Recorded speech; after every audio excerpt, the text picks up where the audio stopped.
जागते रहना है, पढ़ते रहना है। जागते रहना है, पढ़ते रहना है। पिताजी की फ़िक्र को फ़क्र में जो बदलना है। हेलो माय डियर स्टूडेंट, मैं हूं एमजेड और आप सभी का स्वागत है लीगल एग्जामिन के इस फ्रेश सेशन में, जहां पर आज हम देखेंगे पैटर्न और सिलेबस। माय डियर स्टूडेंट्स, ये पार्ट 2 वीडियो है। पार्ट फर्स्ट वीडियो बन चुका है जो कि डिस्क्रिप्शन में लिंक दिया गया है, आप वहां पे जाके देख सकते हैं, तब आपको पूरा समझ में आएगा। तो इस सेशन को पूरा देखें, बहुत ही इंपॉर्टेंट सेशन होने वाला है।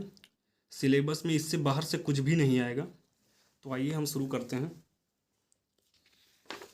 तो ये हमारा टॉपिक था, जो हमने कुछ टॉपिक जो है पार्ट फर्स्ट में कवर किया है। आप जो है डिस्क्रिप्शन में लिंक है वीडियो का, पार्ट फर्स्ट का, आप उसे पूरा देखें, देन ये देखें, तब आपको जो है समझ में आएगा। तो पार्ट फर्स्ट में हमने क्या कवर किया है, application form and eligibility criteria, तो इसको पार्ट फर्स्ट में कवर कर लिया है। पैटर्न ऑफ एडमिशन टेस्ट, इसको भी हमने कवर कर लिया है। स्ट्रक्चर ऑफ क्वेश्चंस, इसको भी कवर कर लिया है। मतलब 3 पार्ट जो है हमने पार्ट फर्स्ट वीडियो में कवर कर लिया है। तो आज के सेशन में हम देखेंगे लेट सिलेबस 2023, जो कि बहुत इंपॉर्टेंट होने वाला है। सिलेबस ही कोई किसी बंदे को नहीं पता होता है कि हमारा LLB 3 ईयर का जो है सिलेबस क्या रहेगा इलाहाबाद यूनिवर्सिटी का, किसी को सही से नहीं पता होता है। तो हम आज इस पूरे वीडियो में, इस पूरे सेशन में पूरा अच्छे से सिलेबस डिस्क्राइब करेंगे। आप इस सेशन को पूरा देखें, आपके लिए हेल्पफुल होगी। तो फिर उसके बाद हम देखेंगे सीट डिस्ट्रीब्यूशन देखेंगे और gap year. Seat distribution Allahabad university में कितना सीट डिस्ट्रीब्यूशन है, कितना कॉलेज है, ये देखेंगे। गैप ईयर डिडक्शन क्या होता है, गैप ईयर डिडक्शन में कितने नंबर कटते हैं, हम ये देखेंगे। ये जो सिलेबस है हम एकदम लास्ट में देखेंगे, आप लास्ट तक बने रहिए। पहले हम देखेंगे सीट डिस्ट्रीब्यूशन, फिर उसके बाद गैप ईयर डिडक्शन। तो आइए शुरू करते हैं। तो ये देखिए आपके सामने चार्ट आ गया है सीट डिस्ट्रीब्यूशन का। तो कह रहा है कि seat distribution in AU LLB 3 year course session 2023 से 24। तो मेनली जो है इलाहाबाद यूनिवर्सिटी वो जो है 3 कॉलेज में, मतलब 3 कॉलेज क्या है, एक तो खुद है और बाकी 2 अदर कॉलेज हैं जो एफिलिएटेड कॉलेज हैं, वहाँ पे LLB 3 ईयर्स का कोर्स इलाहाबाद यूनिवर्सिटी करवाता है। तो हमारा फर्स्ट क्या है, फर्स्ट हमारा जो है law faculty of law AU का मेन कैंपस। ये देखिए फैकल्टी ऑफ लॉ AU का मेन कैंपस, इलाहाबाद तो यही हो गया Allahabad university. Faculty of law AU का मेन कैंपस। फिर अदर दो कॉलेज जो हैं, faculty of law CMP college, CMP college का लॉ फैकल्टी है, फिर ADC कॉलेज का लॉ फैकल्टी है। एक तो हमारा मेन कैंपस हो गया, एक CMP कॉलेज हो गया, एक ADC कॉलेज हो गया।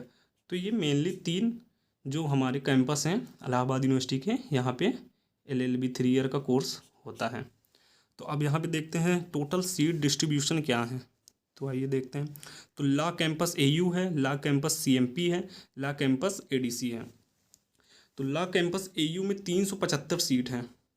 ये इस बार जो है 2021 में कि 22 में, 2021 में ही सीट बढ़ी थी।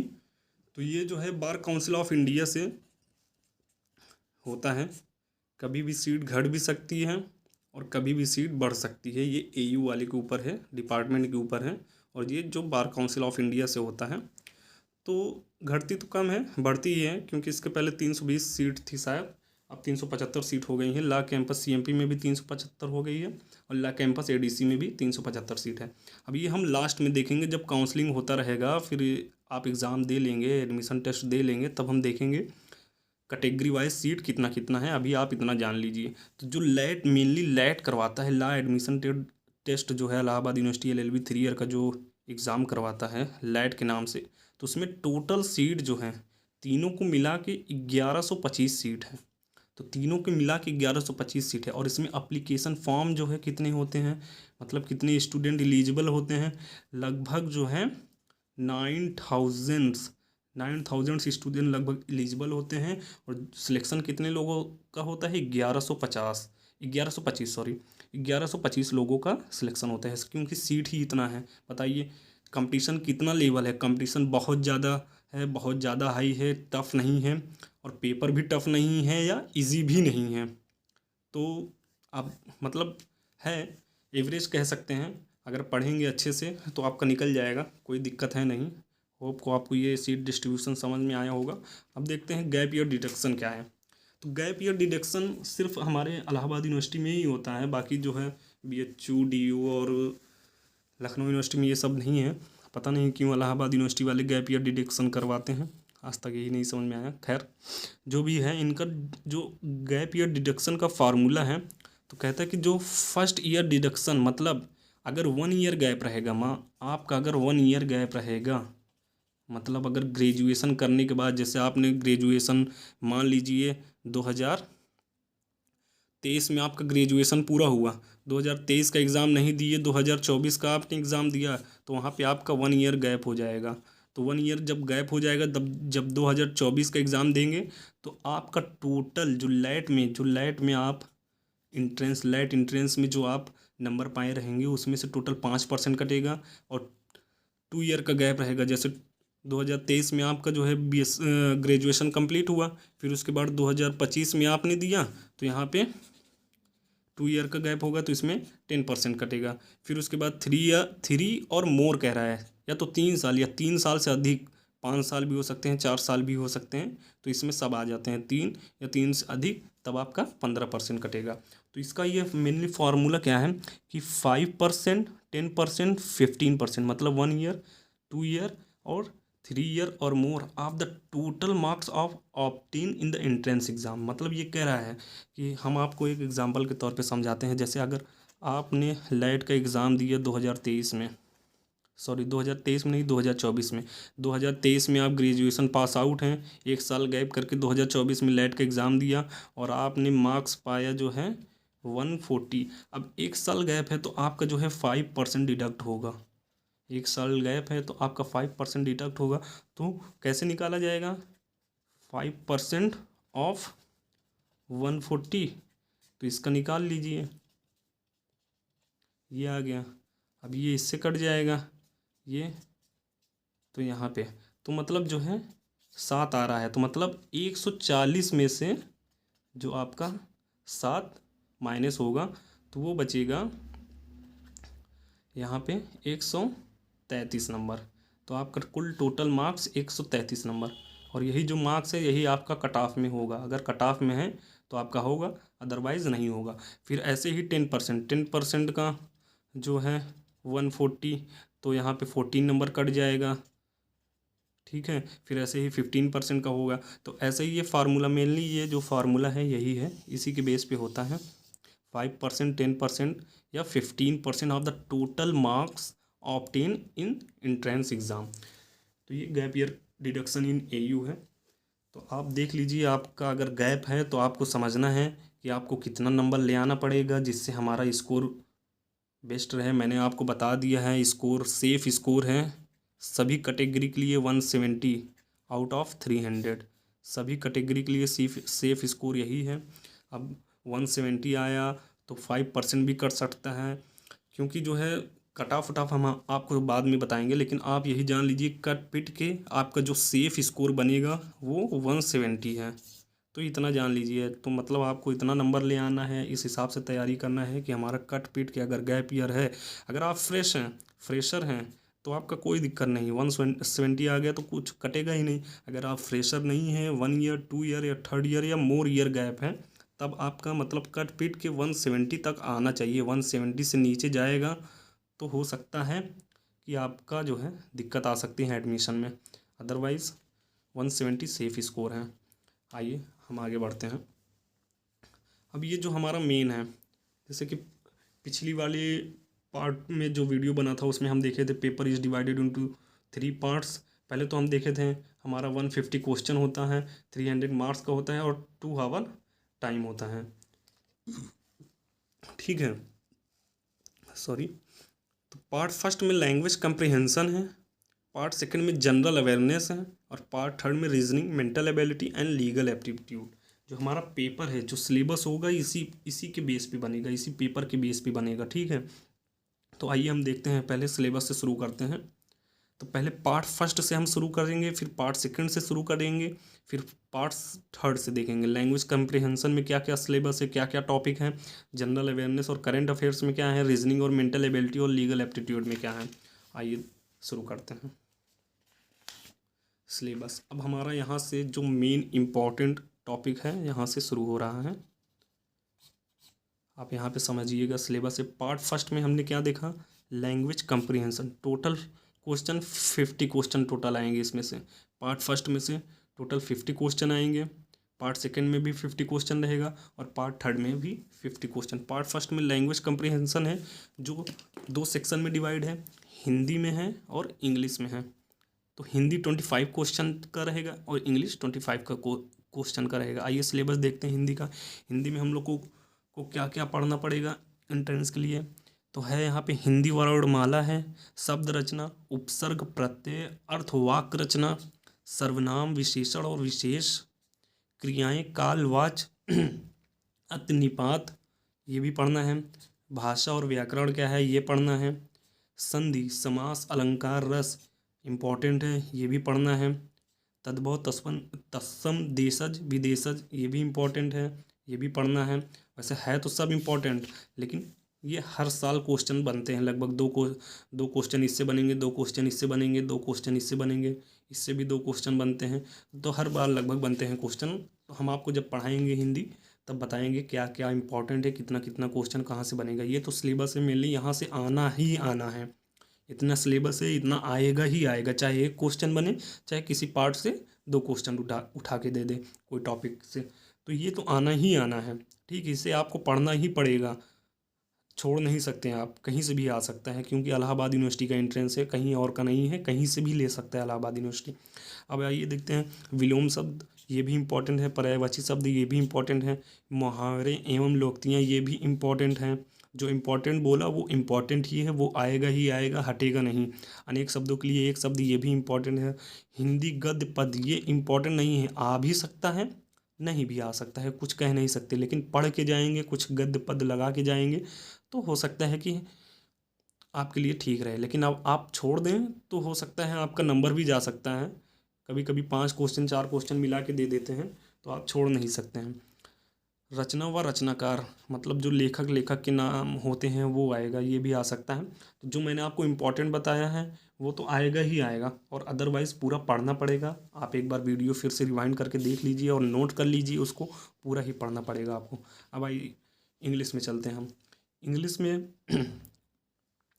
ये हमारा है, ये भी 25 क्वेश्चन का है। ये हमारा है आर्टिकल्स पढ़ना है हमको, नाउन्स पढ़ना है, प्रोनाउंस पढ़ना है, एडजेक्टिव्स पढ़ना है, एडवर्ब्स पढ़ना है, प्रीपोजिशंस पढ़ना है, कंजक्शन पढ़ना है, वर्ब्स पढ़ना है, टेंस पढ़ना है, active voice and passive voice पढ़ना है। अब देखिए फिर उसके बाद डायरेक्ट एंड इनडायरेक्ट नरेशन पढ़ना है, सिनोनिम्स पढ़ना है, एंटोनिम्स पढ़ना है, वन वर्ड सब्स्टिट्यूशन पढ़ना है, इडियम्स एंड फ्रेजेस पढ़ना है, कंप्रीहेंशंस पढ़ना है। ठीक है, कंप्रीहेंशन 2022 में तो ऐसा हुआ 2 पार्ट में आया, कंप्रीहेंशन 2 पार्ट में आया। शुरू के बीच में 5 क्वेश्चन आया था, फिर लास्ट में 5 क्वेश्चन आया था, मतलब 10 क्वेश्चन जो है कंप्रीहेंशन से ही आ गए थे 2022 के एग्ज़ाम में। तो ये इम्पॉर्टेंट तो कह सकते हैं, इम्पॉर्टेंट है ही है, समझ लीजिए बहुत इंपॉर्टेंट है, क्योंकि DU LLB में भी पूछता है, BHU में भी पूछता है और AU में भी पूछता है। अब हो सकता है इस बार ना पूछे, लेकिन अब आप नहीं पूछेगा तो आप सोचेंगे कि ना पढ़ के जाएंगे तो हो सकता है आपका 10 क्वेश्चन या 5 क्वेश्चन खराब हो जाए, लेकिन आपको पढ़ के जाना है, ये भी इंपॉर्टेंट हो। अब यहाँ पे देखिए सबसे इम्पॉर्टेंट ये है हमारा टेंस है, फिर ये important active voice and passive voice है, ये हो गया इंपॉर्टेंट डायरेक्ट एंड इनडायरेक्ट है, और ये हो गया इंपॉर्टेंट हमारा प्रीपोजिशन है, और ये इंपॉर्टेंट हो गया हमारा। फिर उसके बाद ये इंपॉर्टेंट हो गया, ये इंपॉर्टेंट हो गया, फिर ये इंपॉर्टेंट हो गया, और इडियम्स एंड फ्रेजेस है। मतलब ये जो क्वेश्चन है यहाँ से तो क्वेश्चन बनना ही बनना है, या तो 2 क्वेश्चन बने या तो 3 क्वेश्चन बने। बाकी ये जो पोर्शन हमारा है, ये हमारा जो है एरर्स में पूछेगा या फिलिंग द ब्लैंक्स में भी पूछ सकता है। मेनली फिलिंग द ब्लैंक्स में आर्टिकल्स और प्रीपोजिशन से क्वेश्चन आते हैं, टेंस से क्वेश्चन आते हैं, एरर्स में एक्टिव वॉइस पैसिव वॉइस सीधा सीधा देता है, डायरेक्ट नरेशन सीधा सीधा देता है, सिनोनिम्स ये भी 2 क्वेश्चन पूछते हैं, कभी कभी कंप्रीहेंशन में भी पूछ लेते हैं, एंटोनिम्स भी 2 क्वेश्चन। तो आपको जब इंग्लिश पढ़ाया जाएगा, जब इंग्लिश शुरू किया जाएगा, तब उसमें स्ट्रेटजी बताया जाएगा क्या पढ़ना है क्या नहीं पढ़ना है। बाकी जो इम्पोर्टेंट है वो आएगा ही आएगा, आप उसको छोड़ नहीं सकते हैं, उसको पढ़ना ही पड़ेगा। बाकी ये सब जो है एक बार छोड़ सकते हैं, लेकिन ये जो इम्पोर्टेंट मैंने लगाया है इसको तो छोड़ नहीं सकते हैं आप, बिल्कुल नहीं छोड़ सकते हैं, ये आना ही आना है। और हो सकता है ये आपको उठा दे, और ये जो हिंदी और इंग्लिश दोनों हैं। जो हिंदी और इंग्लिश हैं ये आपको 100 नंबर देगा, और ये मतलब लिमिट में रहता है, लिमिट से बाहर नहीं जाता। जीएस की तरह नहीं है कि बहुत ज़्यादा ब्रॉड है, आपको कुछ अलग से पढ़ना है, नहीं, आपको वही पढ़ना है जो दिया हुआ है, बस आपको प्रैक्टिस ज़्यादा से ज़्यादा करना पड़ेगा। अब आइए आगे देखते हैं। पार्ट 2 में आ गया है general awareness and current affairs. ये 50 क्वेश्चन का आता है, मतलब part first, part second, part third, तीनों 50-50 क्वेश्चन, तभी जाके 150 क्वेश्चन के ऑल ओवर पेपर बनता है। तो जनरल अवेयरनेस में बहुत ज़्यादा ब्रॉड है, अब कहाँ से पूछेगा कहाँ से नहीं, ये आपको तय करना है, हमको कितना पढ़ना है कितना नहीं। इसलिए मैं बता रहा हूँ पार्ट सेकंड आपके मतलब आपके सोच से बाहर है, समझ लीजिए। आपका कमांड पार्ट फर्स्ट में होना चाहिए, फिर उसके बाद पार्ट थर्ड में होना चाहिए, क्योंकि ये लिमिट में है। Part first and part third ये लिमिट में है, ज़्यादा इसका सिलेबस भी नहीं है, ब्रॉड नहीं है, आप इसको पढ़ सकते हैं। लेकिन पार्ट सेकंड जो है ये आपके सामने है, देख लीजिए क्या पढ़ना है। हिस्ट्री है, हिस्ट्री में हमको पढ़ना है एंशियन हिस्ट्री, मेडिवल हिस्ट्री और मॉडर्न हिस्ट्री, फिर उसके बाद वर्ल्ड हिस्ट्री। अब ये देख लीजिए, एंशियंट हिस्ट्री कितना है, मेडिवल है, मॉडर्न है, बहुत ही ब्रॉड है। इसमें सबसे ज़्यादा इम्पोर्टेंट सिर्फ ये है।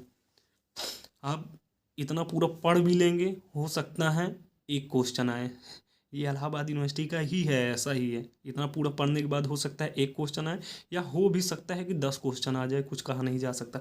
या हो सकता है फिर भी इतना पूरा पढ़ने के बाद हो सकता है एक भी क्वेश्चन ना आए। तो लेकिन पढ़ना तो पड़ेगा, छोड़ नहीं सकते। आ भी सकता है, नहीं भी आ सकता है, क्योंकि ये एग्जामिनर के ऊपर डिपेंड होता है क्या सेट करना है क्या नहीं। या तो हिस्ट्री हो सकता है, करंट अफेयर रिलेटेड, ज़्यादातर आजकल तो जो जीएस हमारा है वो सब करंट अफेयर रिलेटेड ही है। तो फिर उसके बाद हमको जियोग्राफी पढ़ना है, पॉलिटी और कॉन्स्टिट्यूशन पढ़ना है। हम आपको पॉलिटी और कॉन्स्टिट्यूशन, मेनली जो कॉन्स्टिट्यूशन है वो लीगल एप्टीट्यूड में पढ़ाएंगे, इसमें नहीं पढ़ाएंगे जीएस में, क्योंकि इसका अलग पार्ट है।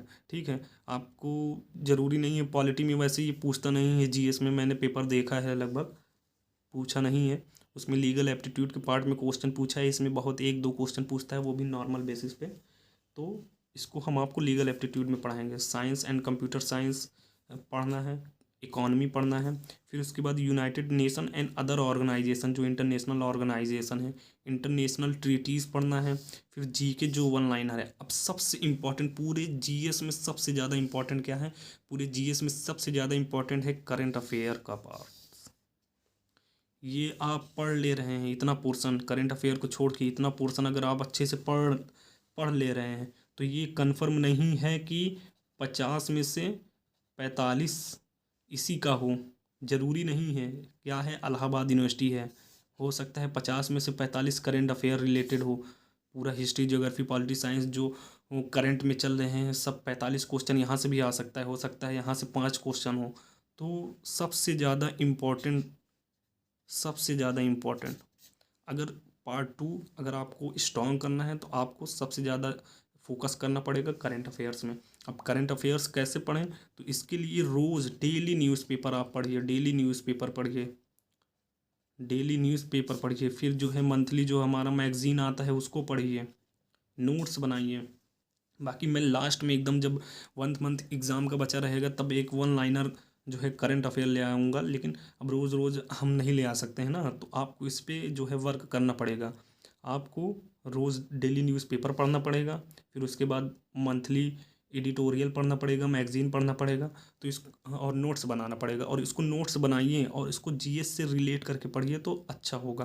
और बाकी ये तो पढ़ेंगे ही आप, लेकिन करंट अफेयर्स पे ज़्यादा फोकस करिए। ये कोई नहीं बताता, कहीं भी नहीं बताता, यहाँ तक कि जो एयू का जो ब्रोचर होता है उसमें भी नहीं बताता है, बस करंट अफेयर लिख देता है, लेकिन ये नहीं बताता है कि ये बहुत इंपॉर्टेंट पार्ट है। अब समझ लीजिए 50 में से 45 करंट अफेयर के भी हो सकते हैं, या 50 में से 45 5 ही करंट अफेयर हो, बाकी यहाँ के हो सकते हैं। तो मतलब पढ़ना तो सब है, लेकिन सबसे इम्पॉर्टेंट आप इसको छोड़ नहीं सकते हैं। करंट अफेयर बहुत ही इम्पॉर्टेंट है, क्योंकि हर जो है एग्ज़ाम में करंट अफेयर पूछा जा रहा है, तो आपके लिए करंट अफेयर बहुत इंपॉर्टेंट है, छोड़ नहीं सकते हैं। आप डेली न्यूज़पेपर पढ़ते रहिए, करंट अफेयर आपका तैयार होता रहेगा। नोट्स बनाइए, उसको जीएस से रिलेट करिए, मंथली मैगजीन पढ़िए, करंट अफेयर आराम से तैयार होता जाएगा। अभी से ही नोट बना, क्योंकि दिसंबर से हो सकता है मई में एग्ज़ाम हो, तो पिछले 6 मंथ का करंट अफेयर इंपॉर्टेंट रहता है।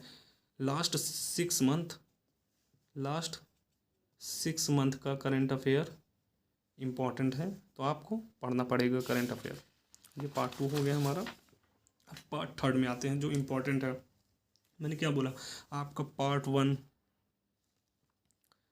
वन हिंदी और इंग्लिश इम्पोर्टेंट है, और फिर उसके बाद मैंने बोला कि पार्ट 2 तो भाई बहुत ब्रॉड है, और पार्ट 3 जो है एप्टीट्यूड टेस्ट हमारा जो है ये बहुत इंपॉर्टेंट है। तो ये दोनों बहुत इंपॉर्टेंट है, इसको आप पढ़ते रहिए करंट अफेयर जीएस के जैसे। फिर उसके बाद ये दोनों तो इतना ज़्यादा पढ़ लीजिए, आपकी ज़बान पे होना चाहिए, कभी भी कोई क्वेश्चन आए आप तुरंत इसको डिस्क्राइब कर सके, तुरंत इसका आंसर दे सकते हैं, आप इसे छोड़ नहीं सकते। ये दोनों आपके लिए बहुत ही ज़्यादा इंपॉर्टेंट है, बिल्कुल नहीं, क्योंकि ये दोनों अगर अच्छे से तैयार है तो आपको 200 नंबर देगा। और मैंने क्या बोला 170 आउट ऑफ 300 सेफ स्कोर है। तो आपको यही कमांड लेना है कि हमारा ये पार्ट 1 और पार्ट जो है 3, और मैं तुमको बता रहा हूँ, मैं आप सबको बता दे रहा हूँ कि पार्ट 3 मैं पढ़ाऊँगा, और ऐसा पढ़ाऊँगा कि इससे बाहर कहीं जाएगा ही नहीं। ये जो सिलेबस है इसी से आएगा, इससे बाहर कहीं नहीं जाएगा। और ऐसा पढ़ाऊँगा बिल्कुल आपको समझ में आएगा, कहीं भी कोई मतलब ऐसा नहीं रहेगा कि नहीं समझ में आएगा, बिल्कुल समझ में आएगा, आराम से पढ़ लेंगे।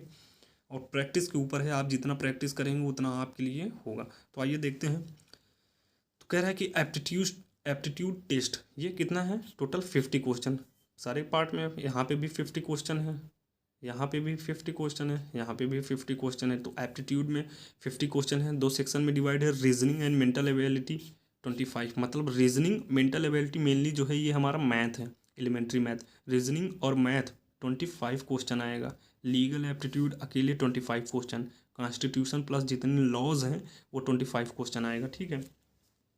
तो आइए देखते हैं रीजनिंग में क्या है। देखिए एक रीजनिंग ये अलग है, और एक लीगल रीजनिंग जो होता है वो अलग है।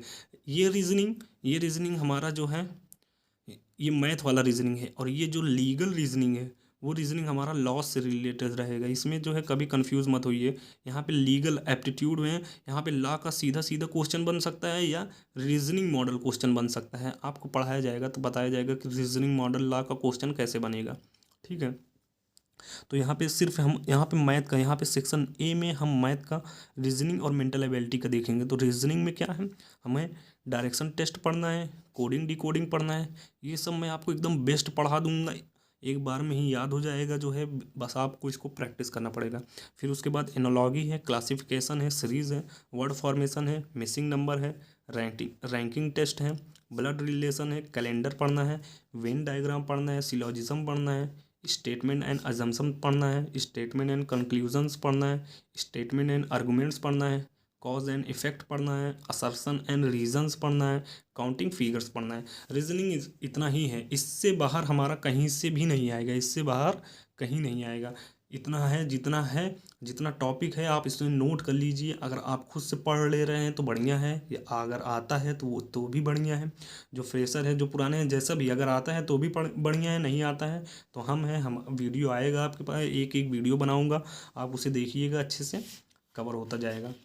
फिर आते हैं मैथ में, आते हैं मेंटल एबिलिटी हमारा ये है, नंबर सिस्टम पढ़ना है, एलसीएम एंड एचसीएफ पढ़ना है, रेशियो प्रोपोर्शन पढ़ना है, परसेंटेज पढ़ना है, प्रॉफिट एंड लॉस पढ़ना है, एसआई एंड सीआई पढ़ना है, एवरेज पढ़ना है, टाइम एंड वर्क पढ़ना है, स्पीड एंड डिस्टेंस पढ़ना है, बोट एंड स्ट्रीम्स पढ़ना है, प्रोबेबिलिटी, क्वाइंस, डाइस और बास। अब आप ये सोच रहे हैं कि सर रीजनिंग में तो इतना ब्रॉड बता दिए, मेंटल एबिलिटी भी इतना है, लेकिन यहाँ से आएगा 25 क्वेश्चन। जी हाँ, तो हो सकता है मेंटल एबिलिटी में ज़्यादा क्वेश्चन कर दे, रीजनिंग में कम कर दे, या हो सकता है रीजनिंग में ज़्यादा क्वेश्चन कर दे, मेंटल एबिलिटी में। लेकिन पढ़ना टॉपिक जो है वो पूरा दिया हुआ है, एयू में, ब्रोचर में दिया हुआ है, तो आपको पढ़ना तो सब पड़ेगा।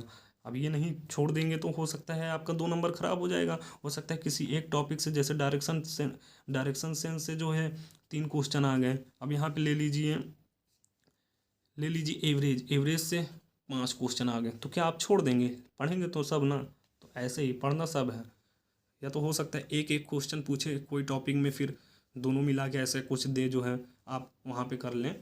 मेंटल एबिलिटी हो गया। अब आइए देखते हैं हम लीगल एप्टीट्यूड, सबसे इम्पोर्टेंट है, पढ़ने में बहुत मज़ा आएगा, और यही से सेमेस्टर में भी आप पढ़ेंगे।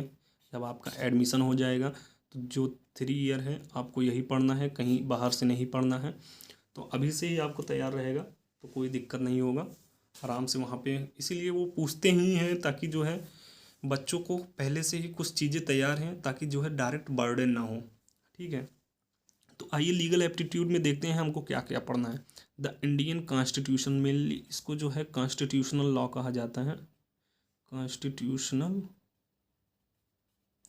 लॉ। ठीक है, ये लीगल एप्टीट्यूड में सबसे पहला टॉपिक हम पढ़ेंगे द इंडियन कॉन्स्टिट्यूशन, फिर उसके बाद क्रिमिनल लॉ। क्रिमिनल लॉ में आईपीसी 1860 आ जाता है, CrPC 1973, IPC Indian penal code, CrPC criminal procedure code, the Indian evidence act 1872। फिर उसके बाद हम पढ़ेंगे लॉ ऑफ टॉर्ट, फिर उसके बाद पढ़ेंगे लॉ ऑफ कॉन्ट्रैक्ट, फिर फैमिली लॉ। फैमिली लॉ में मेनली हम पढ़ेंगे द हिंदू लॉ और द मुस्लिम लॉ। फिर अदर इम्पॉर्टेंट लॉज पढ़ेंगे, फिर इम्पॉर्टेंट लीगल मैगजीन पढ़ेंगे। बस इतना ही हमारे सिलेबस में है, इससे बाहर कहीं नहीं आएगा। बस आप बने रहिए, जो भी टॉपिक होगा, जो भी टॉपिक मैं पढ़ाऊँगा वीडियो ले आ दूँगा, आपका वीडियो आ जाएगा। सब्सक्राइब कर लीजिए चैनल को, लाइक और शेयर भी कर दीजिए, अपने फ्रेंड्स को बता दीजिए, कोई दिक्कत नहीं। लीगल एग्ज़ामिन यूट्यूब पर आ गया है, वो आपको पूरा मदद करेगा, शुरू से लेकर आखिरी तक मदद करेगा। आप जो है टेंशन मत लीजिए, बस पढ़ते रहिए और जो जो टॉपिक मैंने बताया, जो जो सिलेबस बताया है, आप उसे नोट कर लीजिए, कहीं लिख लीजिए, याद कर लीजिए। इससे बाहर कहीं भी नहीं, कुछ भी नहीं आएगा, बस इतना ही आएगा, इससे बाहर कुछ नहीं आएगा। अगर कोई और कुछ कह रहा है तो उससे मिला दीजिए हमको, बाकी इससे बाहर तो कुछ नहीं आएगा। ज़्यादा हो सकता है, कम तो नहीं है। ज़्यादा ज़्यादा क्या हो सकता है, अभी आप जब जीएस पढ़ेंगे तो उसमें जीएस में बहुत ज़्यादा है, इसमें भी है, लेकिन ये सब जब हम पढ़ाएंगे तो बिल्कुल आपको समझ में आएगा। कोई नहीं, लीगल का एक क्वेश्चन इधर से उधर नहीं होगा, रीजनिंग मेंटल एबिलिटी का एक क्वेश्चन इधर से उधर नहीं होगा। पार्ट थर्ड और पार्ट फर्स्ट में कमांड बनाइए, क्योंकि ये आपको 200 देगा आउट ऑफ 300 में से, तो आपको इसमें कमांड बनाना है। ठीक है, और ये पढ़ने में भी मज़ा आएगा, याद हो जाएगा, क्योंकि ऐसे रट्टा रटाऊ वाला चीज़ नहीं है, आराम से याद हो जाएगा, कोई दिक्कत नहीं, बहुत ईजिली याद हो जाएगा। बस आप लगे रहिए, अंत तक लगे रहिए, अभी बहुत समय है, 3 महीना है, आराम से प्रिपेयर कर सकते हैं। आप जो है बस चैनल पे बने रहिए, चैनल को सब्सक्राइब करिए, बेल आइकन दबा दीजिए, बाकी जो वीडियोज़ आ रहे हैं उसे देखिए, अपने फ्रेंड्स को फॉरवर्ड करिए, फ्रेंड्स को बताएं, और बाकी जितने आसपास दोस्त हैं, कॉलेज में जो दोस्त हैं, उनको बताएं कि लीगल एग्ज़ामिन नाम का जो है चैनल है उसे सब्सक्राइब कर लें। ये देखिए हमारा चैनल का लोगो है। बस बने रहिए, लास्ट तक बने रहिए, हम आपके साथ हैं, कहीं नहीं जाएंगे, शुरू से अंत तक आपके साथ लगे रहेंगे। ठीक है, और बाकी जो है जो भी वीडियो आपके सामने आ जाएंगे, कोई दिक्कत होगा नहीं, बस आप बने रहिए। और अभी एयू का ये पूरा डिटेल्स हो गया, हमने एयू का, इलाहाबाद यूनिवर्सिटी का पूरा डिटेल्स देख लिया। ठीक है, हमारा जो है इलाहाबाद यूनिवर्सिटी का पूरा डिटेल्स देख लिया। अब एयू का हो गया, अब जो होगा एयू का टॉपिक शुरू होगा। अब हम पहले, लेकिन उससे पहले जो है हम लखनऊ यूनिवर्सिटी का देखेंगे। लखनऊ यूनिवर्सिटी का एक वीडियो में मैं पूरा जो है पैटर्न और सिलेबस एक वीडियो में पूरा बना दूंगा, क्योंकि उसका बहुत ज़्यादा ब्रॉड है नहीं, नॉर्मल सा ही है, कुछ इसमें मिलता जुलता है, बाकी कुछ नहीं मिलता जुलता है, मैं आपको बताऊंगा। बाकी जो है जब सब्जेक्ट हम शुरू करेंगे उसका शेड्यूल पहले बनाएंगे कि आपको कौन कौन सा वीडियो, कौन कौन सा सब्जेक्ट पढ़ाया जाएगा, कैसे आपको कब वीडियो मिलेगा, कब नहीं मिलेगा, सब आपको शेड्यूल से बताया जाएगा। कोई दिक्कत नहीं है, बस आप बने रहिए, शुरू से अंत तक बने रहिए, हम आपके साथ हैं, तो बने रहिए आप। तो तब तक के लिए बाय बाय, अच्छे से रहिए, खुश रहिए।